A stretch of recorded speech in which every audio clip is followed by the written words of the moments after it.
Sam Richards, Yes. we are here to talk about your 37 years in the classroom and what it is you actually do in the classroom.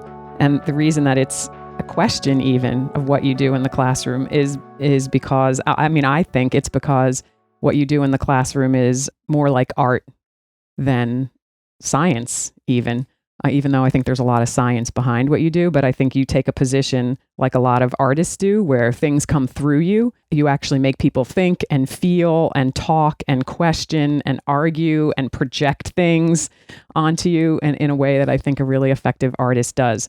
And in a way that an effective teacher does. And you have a lot of material to look at to see that art. And I think, unfortunately, a lot of teachers do their work and it disappears when the students leave the classroom, but you actually have a lot of material that is visible to all of us, both from the recordings of many of your lectures, but also to a television show and a TED Talk, 3 TED Talks actually, but one that's been viewed how many times? Or I don't know, 3 or 4 million. So there's a lot to look at in terms of what you do. So that's what we're here to do.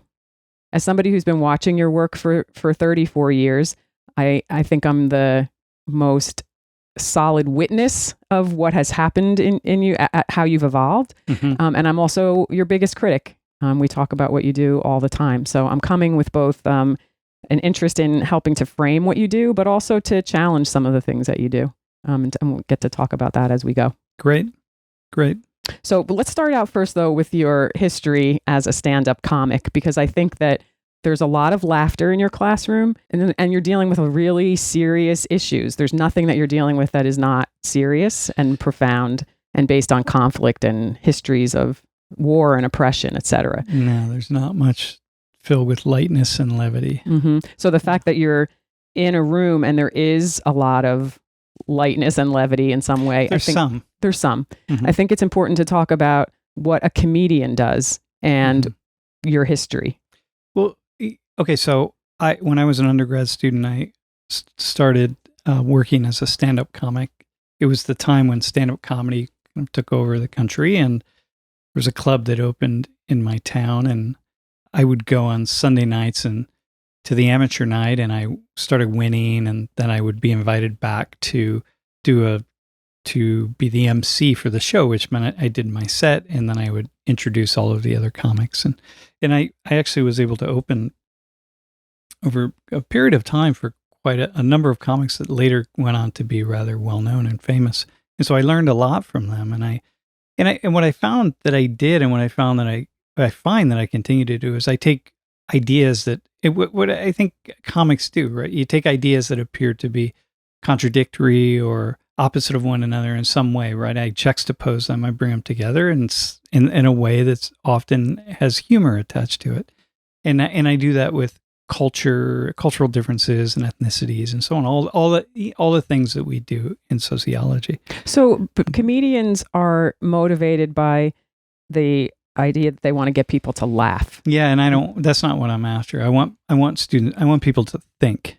Laughter is a byproduct that happens, but if you're laughing at something that I say in class, you're usually also thinking at the same time you're laughing. You're also paying attention. And you're paying attention. Which is actually, as teachers, we know, any teacher knows that that's actually quite a feat. Well, because students won't be in the room if they're not paying attention, right? That they'll be drifting off thinking about other things. And so that's really important for me as a teacher, right? Well, I think also another thing that's just important about the piece regarding comedy and humor is that I think of somebody like Dave Chappelle, Chris Rock in particular, many people, but first they come to mind for me right now, but where they take ideas that are difficult and uncomfortable and things that people don't want to talk about, and they walk the audience into those ideas, and suddenly now you're actually talking about them, right? And it's of course controversial, and many things that they get into, there can be a lot of conversation about it.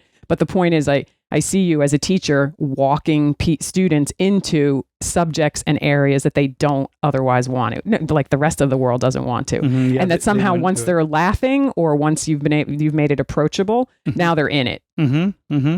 Yeah, and like many, what I think are good what I think is good comedy, I'm not into the gotcha moments kind of thing. And I don't like that. It makes me cringe. It makes me, I feel uncomfortable. And so I don't do any of that. I'm not into humor at the expense of somebody else. And so I'm more into the awkward humor. I'm into awkwardness. You know, when I used to have this stand-up in my stand-up routine, which evolved over time. I mean, you know, but I would do this thing where I would do a magic trick and I would get it wrong. I mean, I would pick purposely. I'd bring someone up on stage, I'd make a big deal of it, and I'd pick the wrong card. And I was the amateur, right? So they thought some people would just cringe. You could see them just falling in their seats, and I would just come back and keep going, right? And then about a couple minutes later, I'd reach in my pocket and I'd pull the card out. I'd say, wait a minute, hang on. This is your card, isn't it? You know, and then there'd be cheers and stuff, right? Because then I had them. And I thought, oh my gosh, few people could hold the tension of that. But, you know, I can. So. As someone who's been married to you for decades, I can attest to your willingness to be awkward. I love dad jokes, even though I'm not a dad. So anyway, but I think we just, to say one more thing, this gotcha moment, I don't know that comes from the tradition of comedy. I mean, it can, but as much as it comes from also this reality television show theme that runs through the culture, where it's just like we want to see people, you know, unmask them, and I think I have to really emphasize to my class. And you've helped me with this, that's not what is going on here. But I think the students see that so often everywhere. It's omnipresent all over the web, all over television, that even in spite of me saying that, and in spite of having other students say that, sometimes they can't help but imagine that's what's going on. Or at least when they then later tell their friends about what happened in class, their friends can only imagine that must be what Sam Richards is doing. Yeah. He's doing what all these other people on television are doing. And that's the part that is really difficult about, again, looking at your body of work when you're not in the classroom, because when you're in the classroom over the semester, and it is a semester, right? Even though there's now 800 students in your class, you're creating an environment, and there is a trust building part of things. And there's a lot that happens that is, you know, not just humorous, but also sincere and heartfelt and painful, and all kinds of things that happen in that room that create an environment that is more than just the sum of the video clips that people could watch, or the things that your students tweet, right? And so, and that's a tough place, because you really, and I've watched you over the years trying to always come up with ways to get a live moment to happen in the classroom, which is happening all the time, and you work with that without people being defended against the moment. So that, because the only thing that seems like you can work with are when people actually say something real. Yeah, that's right. That's right.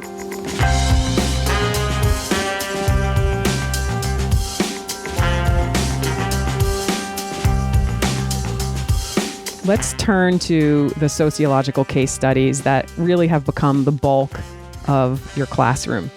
I've watched this evolve over time, and I think I would like to say that you stumbled on doing these case studies, and what you started to find was that these were the most potent learning moments. Something would just happen in the classroom and you would use it. You eventually came to the point where you actually started to help to create the moments so that you could use them as teaching opportunities. So what is the case study? Well, you know, to be fair, or to be honest, I had to finally admit to myself that students were less likely to pay attention when I spoke than when they spoke to one another. And, you know, it's hard as a teacher, as someone who's been in the classroom, as you say, for 37 years. I'd like to believe that I've acquired a bit of wisdom over that time, so I have something to say. But the truth is they feel like this 18 or 19 or 20-year-old has more to say. So, okay, so here it is. I have to jump in. Or maybe not that they have more to say, but they're engaged when you select a set of circumstances and questions to focus on. And so... Yeah, and not only that, but people who watch the stream from all over the world, the thing that they say very clearly is they love listening to Penn State students talking about their lives and about their experience. And I can say as a witness as well that when you ask somebody, say, you know, tell me everything that you know about gender inequality, I'm amazed. I'm always amazed at what humans know about the world, which is why I'm actually not a teacher, Yes. because I think humans are brilliant and I don't need to be telling them things. Yes. And so it's amazing how much people can share with one another. Yes, I agree with that.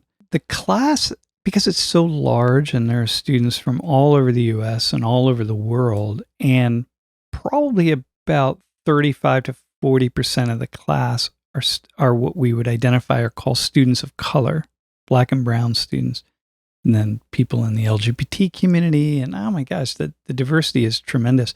Regardless of what it is I'm talking about, I can find someone in the room who can shed light on it. And that just has value. Why not get it from the source? The other thing is that students have a variety of viewpoints. And I think there's this kind of general sense that college students, American students, they're all liberal and they all think a certain way. And that's just not the case at all. And when you're talking to as many students as you and I do, students who are really activated, those who are not activated, those from just so many perspectives in the world, the American college students, or certainly our students, are extremely complex. And so we have the opportunity to share many, many different things in the room. And I think that there are a lot of other professors and a lot of administrators that never get a full sense of this, right? Because you're not talking to the range of students that you and I are able to talk to. So I think I just take advantage of that. And so what is a sociological case study? Well, it's when I take some idea that I want to explore, to excavate, let's say, whatever that might be. And I invite students to come up and participate in a way to talk about that, to explore it. Maybe so can you give us an example? Yeah, maybe we're going to just do something, have a conversation about hair. People with different types of hair. How do you manage your hair? How do you think about hair? What is hair to you? What is hair in your culture? What's it mean in your culture? A couple semesters ago, a woman from Korea, an African-American woman from the US, a woman from Nigeria, a woman from Europe, and then a white woman from the US, and then I think a Latino woman from Mexico, I think she was. And we just had this long conversation about hair. And it was so fascinating to hear just different ways in which they talk about it. Like, the woman from Korea, just the ways in which people in Korea or people in China think about hair and what matters and what doesn't matter. And it's different than in the United States, right? So it's not just about straight hair versus tightly coiled hair or wavy hair or something. So you're looking both within cultural groups and across cultural groups, and getting them to those things to talk to each other. And so but I can't do it on myself. I mean, I actually know a lot about hair, so I could say many, many things about hair, but why not get them to talk about it? So you're setting up the case study by setting up the parameters. You're selecting people who could talk about the particular issue and activate a lot of conversation about something that's not going to be one-dimensional, but it's going to actually be very culturally based on the differences and similarities. Yeah, and I have a pretty good idea of what the woman from Korea was going to say before she even. If I had selected someone from China or Korea or South Korea, I already know that ahead of time. I have a pretty good idea of differences, the ways in which a woman from Nigeria and an African-American woman, let's say from DC, the different ways in which they'll talk about hair, the different way, it matters, So, okay, we got this. So I'm already thinking about it because I've been having these conversations for years and years and years. Right. So you've shifted from the idea of I'm going to tell you things as the singular person in front of the room. I know enough to say who can say all the different pieces, and then so that we can show the rest of the students something as opposed to me telling and using PowerPoints and percentages and photos and so on and so forth. Yeah. And so you get the students to speak for themselves. Yeah, it just makes a lot of sense. Yeah, it makes a lot of sense. As part of your pedagogy, it flies in the face of people talking about, or of a critique that, like, how is this white hetero guy teaching a class on race, which is, you're actually sort of collaboratively teaching the class with people whose their own voices are there to set the tone and set the foundations of all the issues. Yeah, listen, it doesn't matter who it is. Well, look, symbolically, it matters that I'm a white guy, that I'm increasingly an old white guy, an American, that, I'm the one kind of setting the tone. It all revolves around me, and that matters symbolically and politically and so on. Positionally. But it just so happens that I'm in this space. But what I want to do as much as possible is give up the power and give it to students, give it to other people. With these case studies, one of the things that I deal with sometimes is that I have to ask questions, beginner's questions. It makes me sound like I don't have any idea of what's going on. But I can't turn to the class and say, listen, I already know the answer to this question, but I'm going to ask it anyway. So for an example, maybe a black woman will be up. She'll have long, straight pink hair. And then I'm going to ask a question. The way I'm going to work this is, so is that your natural color hair? And I know it's a wig, and of course I know it's a wig, but I'm going to ask that, like, how'd you get your hair so straight? And and then we're playing around, but I have to do it that way, right? Or else it just sounds like there's no sense in doing the case study. I let her do it, right? So I deal with that sometimes, but that's part of the price of doing what I do. The purpose of these case studies and the value of these case studies and the richness of these live moments in the classroom is one thing. But then is the other side, where there are some critiques of you that say that you're either tokenizing the individuals that you bring up, or at worst even exploiting students. In other words, using them to uplift yourself somehow. That would be the sort of definition of exploiting. What do you say to that? I want students to be subjects and not objects. So I invite students to participate in the class, directly participate in the class, to uplift their subjectness so that they're more than stereotypes, I think is what I would say. Because it's easy to, when you're talking about the issues that we talk about in Social 119, it's easy just to see people as stereotypes. And we're really good at that, and young people are really good at that. What do you mean good at that? They just can quickly size someone up and just fit them in a box somewhere, some kind of stereotypical box. It's crazy how many stereotypes there are. So I'm trying to do the opposite of that. I want to show. You're trying to uplift them. Uplift them for sure. So an interesting thing that I've seen over the years, this is again in this idea that you're asking students to speak for themselves, for their reality, for their sense of the particular subject, right? And then let that be part of the conversation that the students will have, one, in the classroom, but two, in all the discussion groups that they're a part of, right? And I just want to stand next to that. One of the things that I've observed over the years in dealing with the same issues is that when students are looking at data, right? So like wealth inequality, for example, right?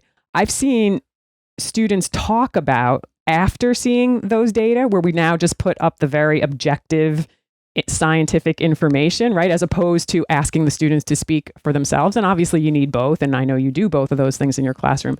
But there's also a really objectifying experience that I've seen students talk about, in particular students of color, when they see those data. I've seen everything when we've talked about it, from crying to anger to numbness to et cetera. So there's a whole world of things that aren't being accessed necessarily that are important in terms of creating subjectness of students, which is, I just think, paradoxical. Well, I'm quite aware of that, given the amount of on-the-ground conversations that we have with students and people, not just... And with people. And I'm always aware that when somebody comes up in front of the class, in front of all those people, I'm aware that they're going to have, aside from being nervous, because almost everybody is nervous, that they have a mix of feelings about whatever it is we're talking about. And if we're talking about something like discrimination and being discriminated against because of skin color or because of gender, it matters. People feel that.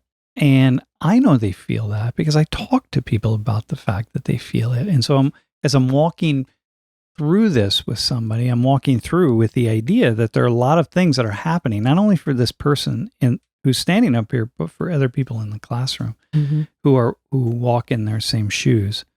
And so it's something that I'm quite cognizant of.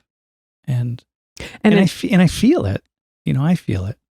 And what do you mean when you say that? I mean, I talk to so many students about their experiences and about their feelings, and I hear from it, and deep conversations, and so I'm aware of the struggles and the pain that are associated with a lot of these topics.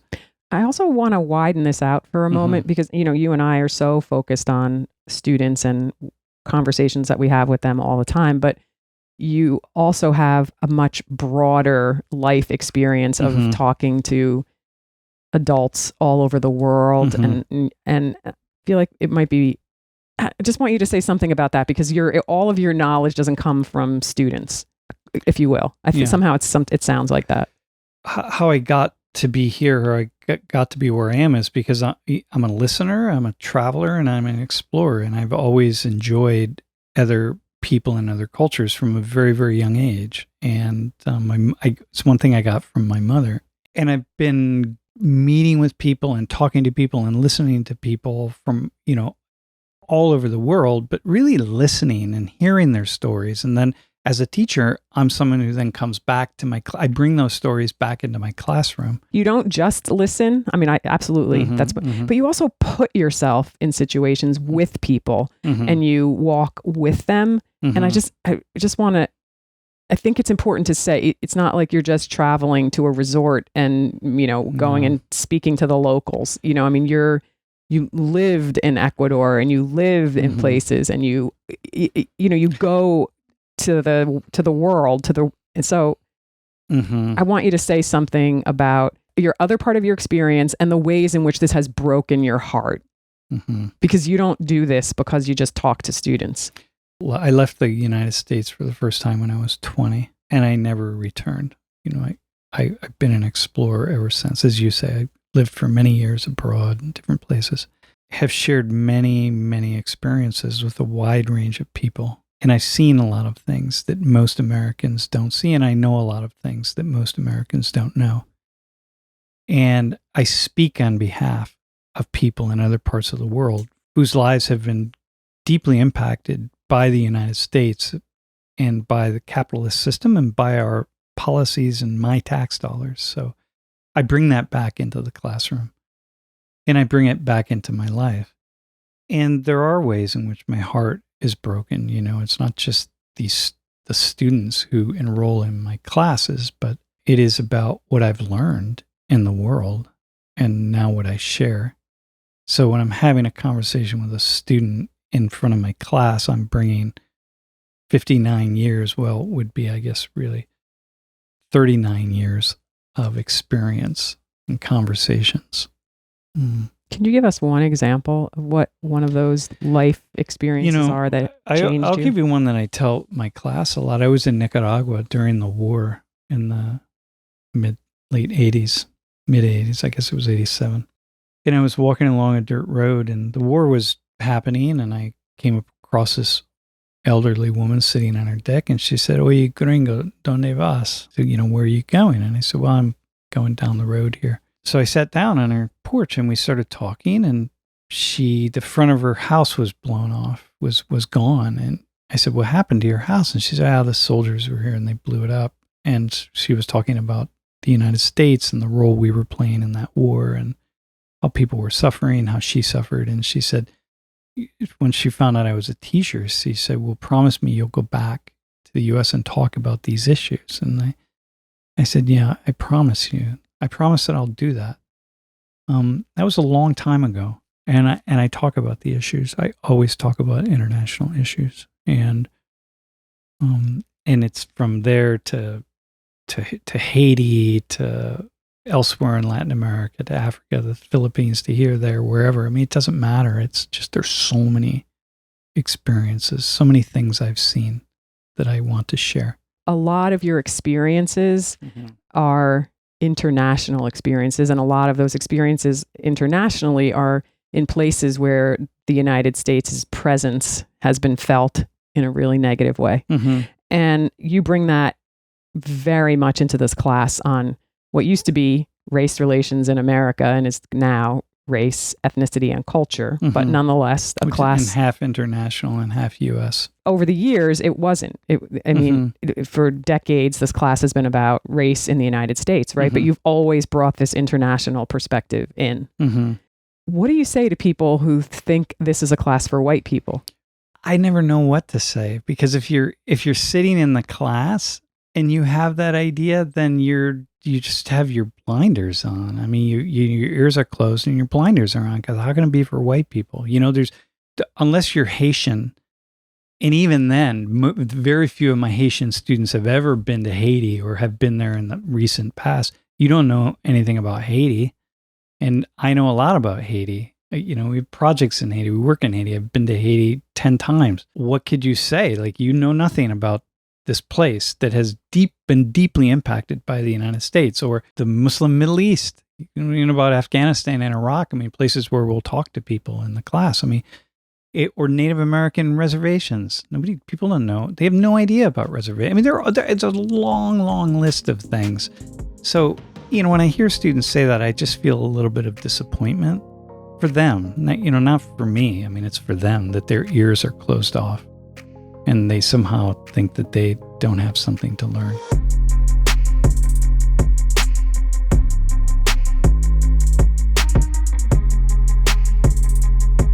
Let's talk about a couple examples of case studies that you've done that can be, like art, like we were talking about. They cause a lot of conversation among people. And so again, some people might say tokenizing and other people would say very different things. So just give us some examples. A few years ago, I had a student in class. He was a first semester freshman, and he, as a result of an infection, he lost both of his legs, his right arm, and on his left arm, he only had his thumb and his index finger. He came up in front of the class at the end of class on the first day. He was talking to somebody, and I could tell right away he was really open to talking about his disability. And we started talking briefly, and I said, "Hey, how about, are you interested in coming up in front of class, talking in front of class next class?" And he said, "Sure." He said, "What do you want to talk about?" I said, "We'll just talk about you." He said, "Oh, I would love it." Right. So, and I knew right away that he fully open. So before you say the story, can you just say in the class on race, ethnicity, and culture, what were you picturing that you saw in him that you thought would be relevant to the class? Well, there's disability culture. So I was the faculty advisor to the disabled student organization at Rutgers for many years. And so I have a deep sense of the disability culture and the ways in which people with disabilities feel ostracized and feel like outsiders and feel like others. And I know the subtleties of that, and I know how to navigate it and walk through it. So in any case, I said, I have an idea in mind. And I said, I could tell you about it or not. I said, it's a bit edgy. And he said, edgy's good. I love it. I said, well, is anything off limits? He said, nothing's off limits. I'm going to follow you. I love it. So I said, okay. So what I did was I asked for 3 volunteers, and they went in the back room. Which is like a backstage room. So they couldn't hear what was going on. I invited him up, and I said, well, here's what's going to happen, class. Sean here, I'm going to have each person come out and greet Sean. And now, mind you, look at Sean, right? He's got his right arm, he had a hook on it. He has braces for his legs. He had just his thumb and his index finger, right? So, and then we're going to see how they do with this. So one at a time, he stood in such a way that they'd had to really shake his hand somehow, right? And I knew it's going to be awkward, right? I know that because I've been through it. So it's just like, we're going to do it for the whole class, and the class is kind of holding their breath. And so one at a time they come out, and the first person kind of didn't know what to do, and the second person didn't really know what to do. Eventually, I kind of said, well, you're going to say hello, you're going to greet him. And they kind of did. The third person came out, immediately just started with his right hand, stopped, pulled it back, and put his left hand out and shook Sean's hand. And the whole class erupted in cheers. And it was awesome. But what was cool about that was Sean then got to tell the class, he told the class, hey, this is what happened to me. And then he made all sorts of friends in class that he wouldn't have made, because I know that people are really awkward around people with disabilities like him, right? I think he got invited to a frat party, and not that that's something to really aspire to, but what it means is that you've been accepted at some level, right? And so it was just, so now someone could say, oh, Sam was tokenized. Now I couldn't say to the class, hey, listen, I had a conversation with Sean. Like, he's really cool with this kind of stuff, or like, Sean, can you tell the class that, this was all good for you? I can't do that because it just kind of destroys the whole thing. So I run the risk of someone thinking that I was tokenizing him, even though it was very clear from the entire experience that he was comfortable, I was comfortable. And in the end, the people that walked out of the room and greeted him were comfortable. We'll talk about them a little bit, because maybe we talked about that these aren't gotcha moments. So how do you work with the students who might stumble across something or say the wrong thing or do the thing that feels, that I try to keep the class moving pretty quickly, right? So sometimes I forget and I don't say, hey, by the way, here's what was going on there with you, right? Here's why I had you go in the back room. Here's what we wanted to see. Let's walk through it. But usually there's a teaching of some sort, right? There's always a teaching. It's like, look, you can't get through awkwardness without walking through awkwardness, right? You can't subjectify someone without having the opportunity to subjectify them. Otherwise, they're always going to be an object to you. So you've got to have a conversation face to face with someone in a wheelchair and eventually talk about the chair.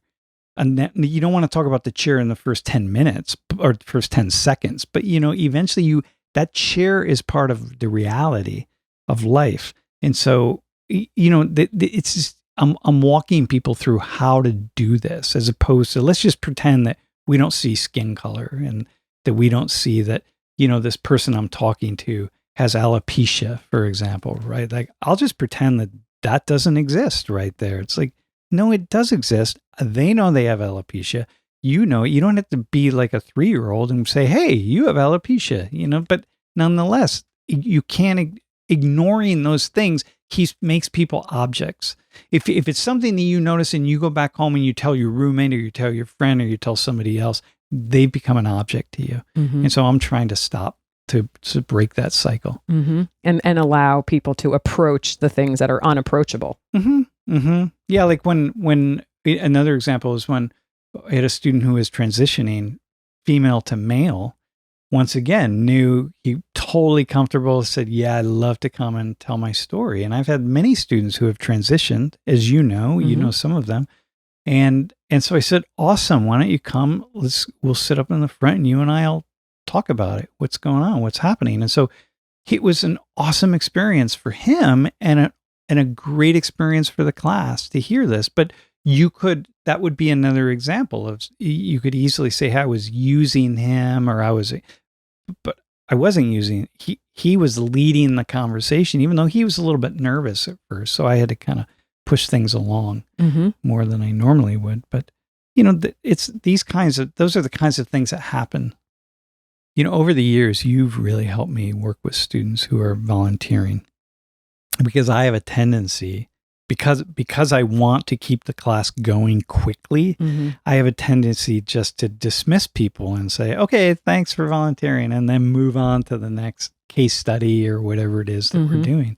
Just because of the pace of the class. The pace of the class. But I'm doing everything. I'm the writer, I'm the director, I'm the one of the main actors. I'm doing technician. We have a huge team. Jeff obviously is the main technician, and then we have our directors of the stream and so on. But I do a lot of the work, and so sometimes I just forget. And you've really helped me over the years to say, no, you gotta pause, and you have to really thank them for volunteering. And I think a couple of the times over the past several years, when I kind of lost students a little bit, and I had to really get them back, bring them back in, is when I was kind of one time pushing for volunteers. I didn't have people that wanted to volunteer for something, and it was such an awesome case study, but I just couldn't get the right people to volunteer, and I was pushing a little harder than I should have, and I lost students pretty quickly, right? Because this is volunteering. You can't volunteer with your arm behind your back. And secondly, and I apologize for that, right? And another time it was a particularly intense case study. I think it were interesting, provocative case study. I didn't adequately thank people for participating. And so I've really learned over the years that, hey, we're all in this together. And, I keep saying we are in it together, all of us. So I'm just as vulnerable as everybody else, really.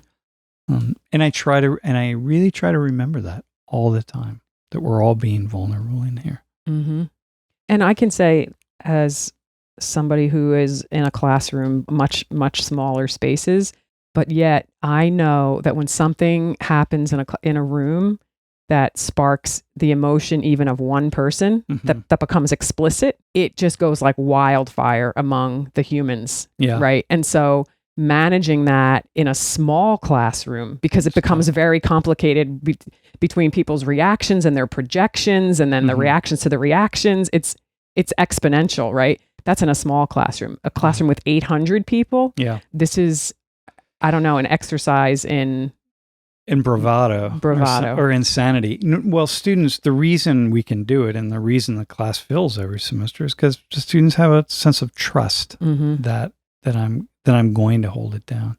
And the students who are in the room can develop that trust. And I have to say, I think I maybe said it, I'll say it again. A lot of things that people say about the class, negative things people say, are people who have never actually been in the class. They just hear stories. And so if you're in the class, you obviously get a feel for it. So, And I don't want to lose the fact that the class is also set up, and this was a result of you following the energy of students and following the educational needs and inspirations of students, but the class is set up for people to be in discussion groups so that they're debriefing and walking through reactions to things and then bouncing off of each other. And obviously those sessions are led by undergraduates who are being trained to facilitate. So it's not that they're led by professional, seasoned facilitators, but still those spaces have been core to giving students a space and giving all the students in the class a space to metabolize what's happening in the class and most students talk about those being some of the most important parts of the class, is that they get to the conversations that they have with their peers. Yeah, absolutely. Much to I got to work with my ego on that once again, if I could joke about it. Well, because students will say commonly, the discussion groups are my favorite part of the class. And I think, what am I, chopped liver? Like, come on, man. But I can tell you, just to hit your ego even further, when I used to visit all of the discussion groups, back in the day, even then students were always, there'd always be someone in every discussion group who was, I can't believe that Sam did this. I can't believe that he said that. Why is he doing? And then other people would respond to that. It was always a critique of what you said, and then a conversation about some issue in relation to that, which is, I guess what you want, but it certainly doesn't. It's not an ego boost. Gonna get people to think. That's what I do, right? For whatever reason, I have thick skin that I can allow that to happen, and I do allow it to happen, and it does happen.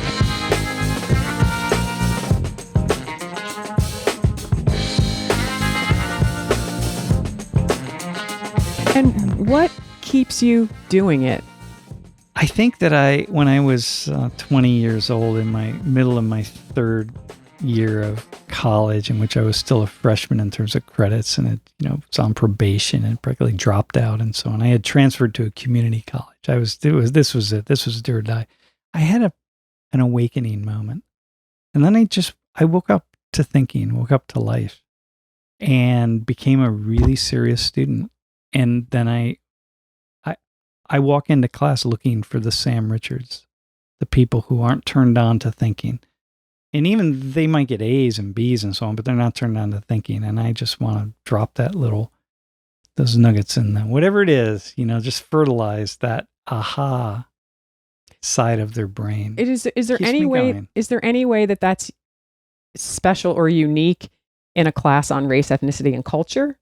Well, I just think I have a lot more material than most people, because everything we talk about in the class is relevant to everybody's everyday lives. That may not be the case with lots of subject matters, but certainly is for this one. And so I feel, I'm lucky in that sense. it's edgy enough, right? I mean, it's connected to so many deeply politicized issues.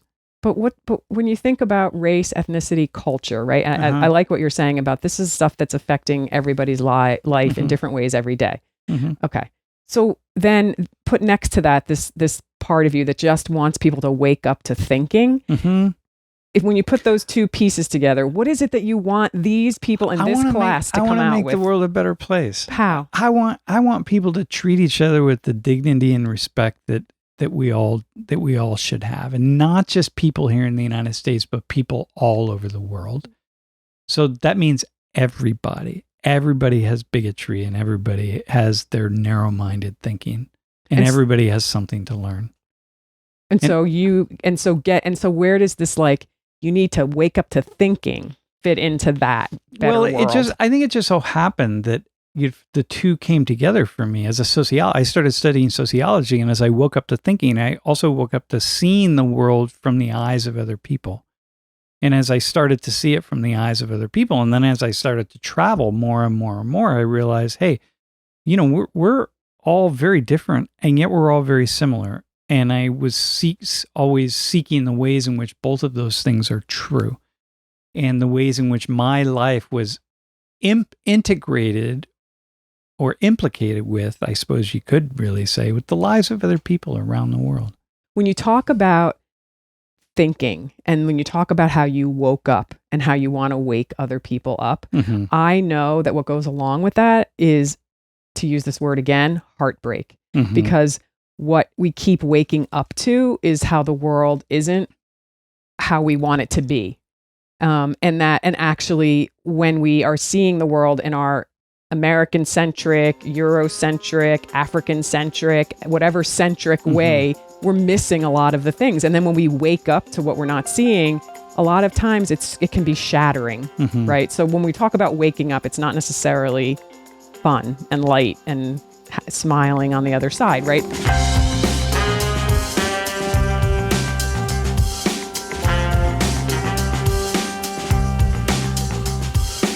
So you're saying that the class isn't just about white supremacy. And I would say, is that just because you're a white guy and you're just diluting the potency of white supremacy and its power and oppressive qualities? Well, white supremacy, and I don't like to use that word flippantly, but I do, and I use it and define it in somewhat complex ways and see the potency of it. And it needs to be discussed, and it has its place, and it needs to be discussed, because people who are white need to better understand the ways in which that operates in their lives, and the ways in which it is operated or allowed people of European ancestry to acquire and accumulate so much power relative to other groups. And it's also important to talk about, because a lot of students of color who flippantly use that word don't really understand how to talk about it. And so I understand how to talk about it. So that's part of, using it.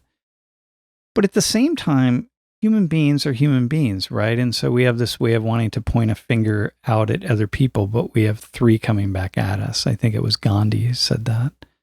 And so a lot of times students of marginalized groups can misunderstand or fail to understand the ways in which they are part of dominant groups, in which they can be part of the exploitive group without even realizing it. Which is the nature of being in a dominant group. That you don't realize you're in the group.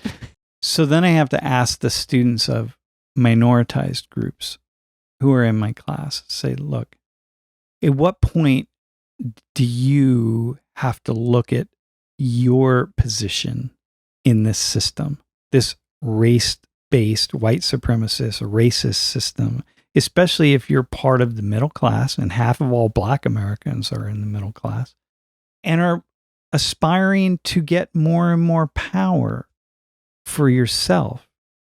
And so for me as an instructor, I have to say, listen, I'm just going to leave these little ideas in your head to say, you got to question this.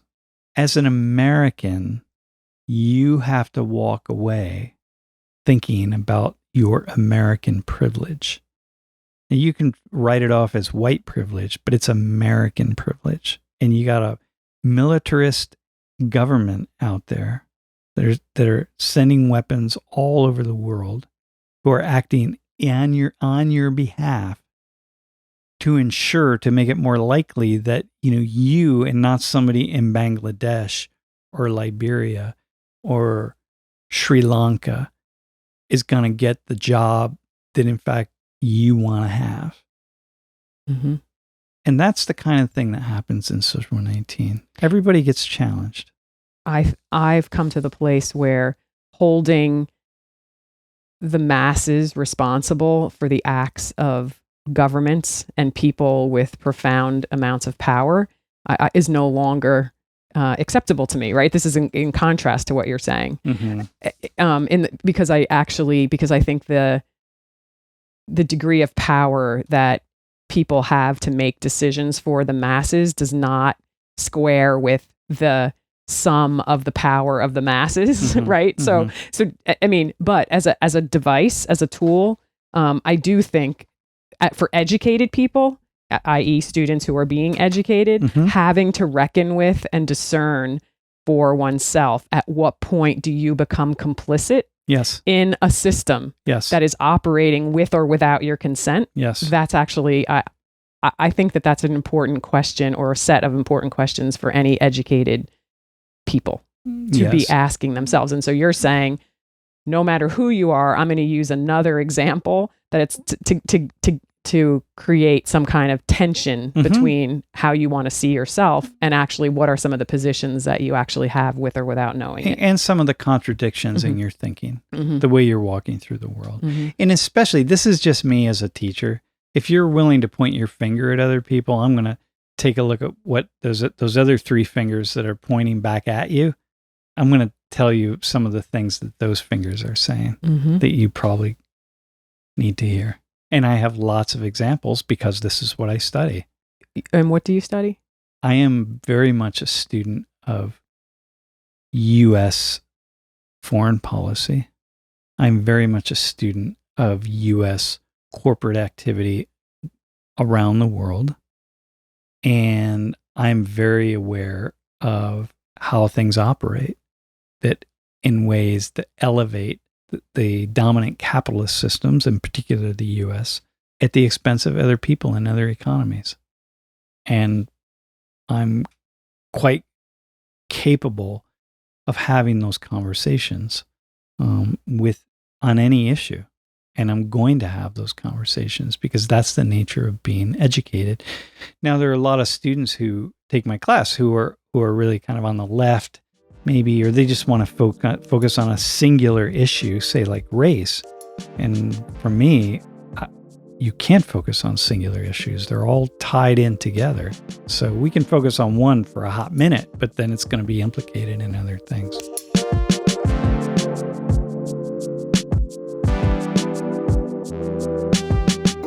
So let's talk about the television show that was created about Social 19 called You Can't Say That. Mm-hmm. Won an Emmy Award. It did indeed. Pretty interesting. And I think the reason that we should talk about it is because it was created in such a way that it actually gives a real microcosm of Social 19. So it both shows mm-hmm. what's happening in the classroom and it shows what's happening in the discussion group afterwards. Or, that is a typical discussion. Yeah, that mm-hmm. is a companion to the classroom. Mm-hmm. So it really tries to show that. And it is highlighting edgy material from class, and mm-hmm. students are talking about that edgy material. One of the case studies that you do in that show and that you do in your classroom on mm-hmm. a regular basis is having somebody pick out the darkest skinned person in the room, mm-hmm. right? So this is not a secret, it gets critiqued, it gets responded to, it's all of the things, mm-hmm. but this was one of the subject matters of this class. of the show. Mm-hmm. And so it was it was a really interesting conversation. I was facilitating that conversation. Mm-hmm. And the first thing that we talked about as the post-class discussion mm-hmm. was that as soon as you ask the question of the student, to find the darkest skinned person in the room, the whole room went like everybody, the breath went out of the room, and that's what we started talking about as the students. And one of the students, who is a young woman, her name is Anna, and she is Sri Lankan. Her family is Sri Lankan, and she has dark skin, and she has the darkest skin, as she talks about it, in her family. So it was always an issue for her. And so in that conversation, she was really taking the position that you're asking people to look at something and to pay attention to something that they don't want to pay attention to. And she said, he's asking us to pay attention. But people think that you shouldn't ask people to pay attention to that's actually hurting people. Well, for me, not paying attention is the foundation of what I would say is racism, prejudice, and discrimination. So if I'm not willing to look at those things, then it would be the same thing as not being willing to look at the person, somebody in a wheelchair, and then somehow thinking that, well, they're the same as everybody else, and I'm going to treat them the same as everybody else, but I'm not, because they're in a wheelchair. And so if I don't understand the ways in which, for example, how colorism works and discrimination based on skin works, people with the darkest skin are discriminated more than people with brown or mocha skin, who are discriminated against more than people with lighter skin. And so let's have a conversation about that. Let's talk about it. And if we can't talk about it, then what it means is I'm probably going to operate in my life based on hidden assumptions about the way the world is. And if I'm operating on hidden assumptions, then I'm probably going to be racist. What I always tell students is, who do you think the racists are out there who aren't hiring people? They're your father and your uncle and your mother, and they're going to be you, because they're not willing to look at these things and not willing to pay attention and talk about them.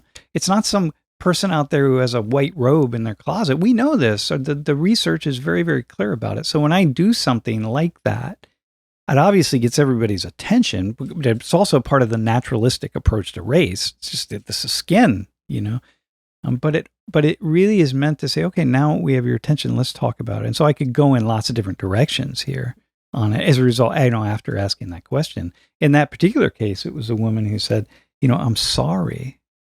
She picked somebody out and she said, I'm sorry, a white woman. I said, why are you sorry? What are you sorry about? Are you sorry that this person has dark skin, or are you sorry that you picked this person out of everybody else in the class who you could have picked? What are you sorry about? That's the beginning of a really important conversation that we need to have. And, the other piece in that show that we did, I had a woman identify which of 3 Asian men, they were Korean and Chinese. She was white also, just turns out she was white. I had her pick out which one she thought was most handsome. And she didn't think any of them were handsome. I'm like, well, why not? And so one thing, I get more emails, correspondence from Asian men of Asian ancestry than any other single group, because of the work that I've done regarding Asian men and their sexuality and attractiveness to other people in the world. So many emails. I have 3 in my inbox right now from Asian men who've watched those videos and said, thank you for doing this. Thank you for doing that and talking about it. What's interesting, the word colorblind keeps coming out as I'm thinking right now. And I'm thinking we all have been taught in the past couple decades, you can't be colorblind. There's no such thing as colorblind, blah, blah, blah, colorblind. And in some ways you're saying, okay, so let's not be colorblind, so let's not be. But and interestingly, there's one of the struggles is that we just don't know how not to be. Exactly. Right? So if I do that, then maybe someone's going to not know any other way to respond other than maybe come at me somehow and say, oh, but you shouldn't do that. Don't not be colorblind in that way. And I think, well, what way should we do it then? Like, how do we do it? Incidentally, I have to add, I'll also have had people pick out the lightest skinned person in the class. Although it's very different politically, obviously, but it's not just, but again, when these you are say politically, complex. I feel like you're not, I think politically sounds like, I feel like you want to, I feel like you're saying sociologically. Sociologically, okay. right? So if I were someone with brown skin or black skin, and I said, hey, we're going to pick out the lightest skin person in the class, it had different meaning, right? But I also know that no white person wants to have translucent skin, and most black and brown people have no idea that that's true. That if you have translucent skin, it says the degree to which you can see your veins really is, that is just not a mark of beauty in the white community. So we're going to have that conversation. Every conversation, we get to have every possible conversation in that class. Not every semester, of course, because there's not enough time. But. Right. I mean, I think it's a good example when you listen to the students talking about the segments of your class in that show, because they really do challenge each other. And I mean, they talked about attractiveness and all the things that we were referring to right now. But what do you think is the importance of that show existing? It introduced the class to a wider audience, and an audience of adults in particular, and who responded back almost across the board positively, saying, these are the conversations that I wish I could have today. Mm-hmm. I wish I had them when I was in college, and I wish I had them today. The fact that you're able to have these open conversations. And I think that it validates that it's not just students, but rather many, many people who can benefit from these kinds of discussions. And it's a tricky time right now. I mean, as moving forward with the class, because on one hand, you know, the movement that's happening around us, Black Lives Matter movement is profound. I mean, just to see people all over the world responding in the way they did to George Floyd's death, not just the one person, I don't think, but just the series and the repetitiveness of it. I mean, it's been so profound to see that. And yet it also has created, in some places anyway, just the sense of we have to unmask all of the white supremacy everywhere. And I think it's going with a little bit too much of a broad brushstroke in some cases, right? And so Social 19 is one of those places where it's going to be a different world to be able to operate. Yeah, and I've been critiqued. You know, people look back at some things and there's a critique. Oh, Sam shouldn't have done that. Even though in the moment in the room, you've got 300 and maybe 350 students of color in that room when I do a case study like that, and nobody's demanding that I be fired or something, right? I mean, because clearly people understand the context within which that is happening, but things change, you know? Like over the years, I think about how the class has evolved and how I've evolved. And I've been lucky to have my kind of ear to the ground through you and through all the students with whom we work. So I don't just come up with my ideas out of nowhere. I'm very tuned in to what people are thinking about, what students are thinking about these issues, and from all over the U.S. and all over the world. So I know how to talk about things. I know what the new words are, the way to talk, you know, the multiculturalism. Don't use that word. That's out, you know, like, okay. I've been really lucky to get immediate ongoing feedback over the years. Right. And that allows me to not be tone deaf and tuned out because I'm following students. So how do I know that, you know, how huge, you know, wigs are in the Black community? Because I'm having conversations with, you know, 5 of women of African ancestry in our offices talking all about their wigs. So I'm like, all right, hey, and I'm telling them about my mom's wigs, and we're back and forth. I'm learning at every moment. This is just information I'm sucking in, and I'm going to bring it back into the classroom. And a lot of professors wouldn't have that. You know, I think about, for example, how LGBT students, a group of students came up to me after class quite a number of years ago and said, listen, you got to start using the word queer. Because when you say LGBT, we don't really trust you because we just use the word queer. This is the word we use. Which is funny because this was like in the 80s we used that word, and now you use it, it comes back. But when I was a kid, you didn't say queer. Of course you didn't. You know. No. Yeah. No, but don't. I mean, in the 80s we got to the place where it was like, oh no, use that word because we're reclaiming that word. And then it was no, don't use it. And then suddenly it comes back.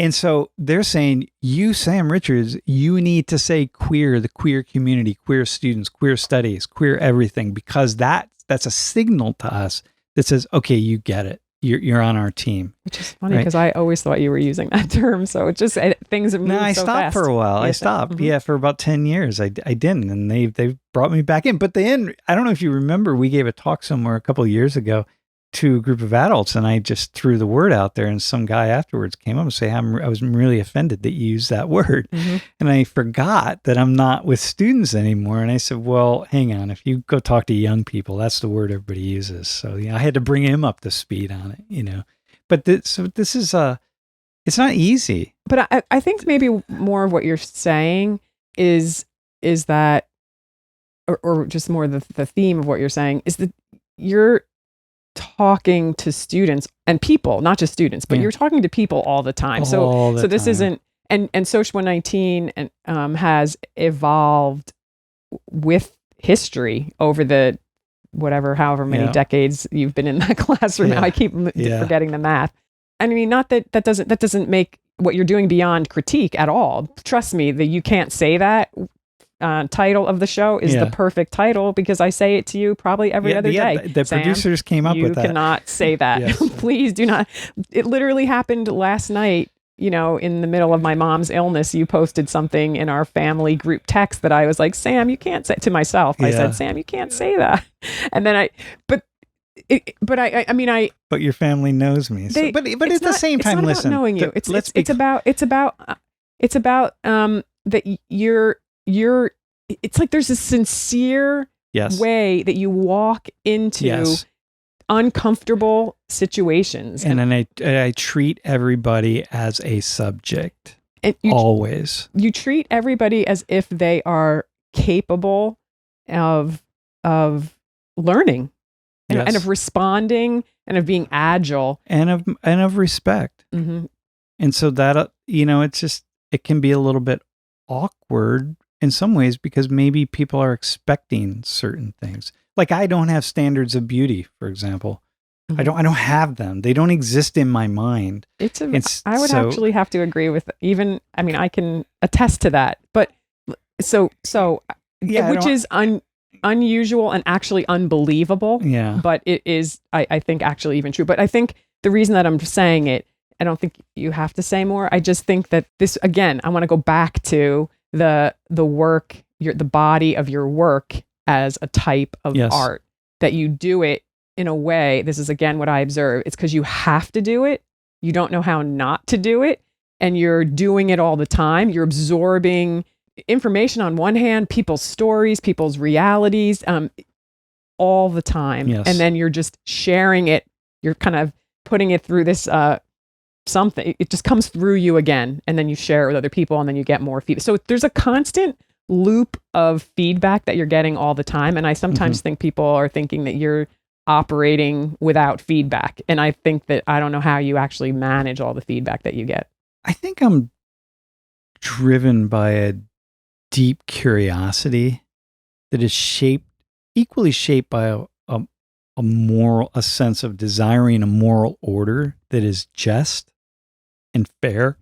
And I'm a sociologist who studies power, and I see that it's not, and not just here in the US, but in other places. And I think I've just really given my life to pointing things out that I think can make the lives of all of us better if we point them out.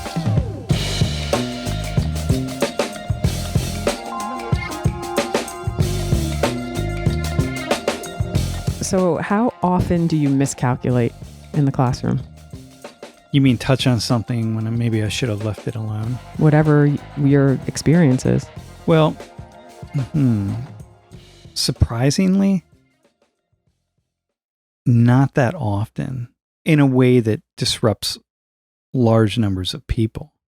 There's always a miscalculation with one or two people somewhere. I mean, it's a big room. Everybody is going to be offended or uncomfortable. Sometimes people will say they're offended when in fact what they really mean to say is they're uncomfortable. Offended is just sort of the quick response that people use, this generation, I think in particular, but there's always going to be somebody who's uncomfortable with something, no matter what I say. If I walk in the class and say hello, if I walk in the class and say hola in Spanish, someone's going to be offended, or uncomfortable. So and also I've learned to be pretty careful about how I talk about things. It's a big class. There's somebody, whatever it is that I talk about, somebody's had the experience. So if I want to, whatever, if I say something about eating disorders, I know basically what percentage of people in the class, men and then women, have experienced eating disorders. So I'm not going to make light of that. And if I talk about something, whatever, the sociological study of suicide, there are a certain number of people I know are in there thinking about suicide. And not only that, but there's probably at least one person that's got a plan. And that's deep. And so, or have experienced the suicides of family or friends. Listen, 10% of the class, mm-hmm. right? So I'm very careful about that. And then what I've learned over the years is that sometimes when people are, like in the fall when some Chinese student reported me to the Report Hate website. To the Affirmative Action Office. Well, it was Report Hate, okay, for an article that I used in class. And then 3 other Chinese students thanked me for using the article. It's that sort of thing. Or I think about the time I was telling the story about the first time I took a student from Rutgers back in the day. I helped him in the bathroom to urinate. And I walked people through the whole process. And it's a way to say, hey, if you don't have, once you start having certain experiences, you get more comfortable and you break down the awkwardness, and then you start seeing people as subjects, mm-hmm. right? And I walked people through the whole story, and it's kind of funny, but it's really touching at the same time. And after class, some student came down and said, wow, I'm really thankful that you talked about that and you did it. My brother's in a wheelchair, and people always treat him like he's an object. And it's like your story, because it was kind of funny, and it just really helped people. I thought it helped to break down some barriers, right? The next morning, I got a long email from a student who was really upset about it. Father's in a wheelchair and you just made light of it, and it's not funny, and it's this and it's that. And that would be the typical kind of, not typical, not that it happens often, but it's often that there are 2 different ways of seeing something. I outed a student accidentally one time, and she was really upset that I outed her. She thought I knew she was gay, and I actually didn't know she was gay. Wait, so how did you out her if you didn't know she was gay? I think I somehow asked her in class something. It was when I was doing the ventriloquism thing with the Umo. Remember my ventriloquism doll? I was doing something. Somehow I just asked her. I don't know, whatever it was. She felt like she had to come out, and she did. And then she was really. This was 15, 17 years ago when it was people didn't come out so easily, and so. I felt bad about that, but I didn't know she was gay, so I didn't feel that bad. I mean, I felt bad. It wasn't like you were fishing for it. I wasn't fishing for it. It was really an accident. But turns out that she later talked to this student who is in the class who experienced her coming out, and she was so moved by the story that she was on a trip. She went to visit a friend, and she was telling her friend about this experience in class and how courageous this woman was to come out in her Social 19 class and how awesome it was. And her friend came out to her, and her friend was planning to commit suicide. But she came out to her friend, and then they were able to have this conversation. And so then she told this woman, and this woman then came back to me and said, hey, man, remember how I was really angry with you? But here's what happened. Right? Wow. And I thought, well, okay, that's kind of cool. So there are a lot of, but needless to say, I miscalculate, but I'm not as often as one might imagine, because I've had a lot of experience, and I know how far to move in different directions.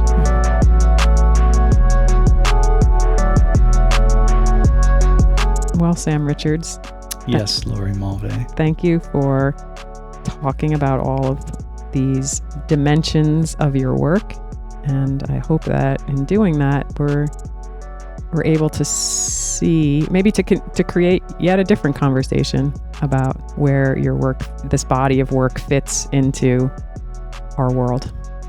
Well, maybe someday someone will ask me what I do as a teacher, and I'll listen to this, and I'll have an answer for them. Maybe. How about that? All right. Thank you for the questions.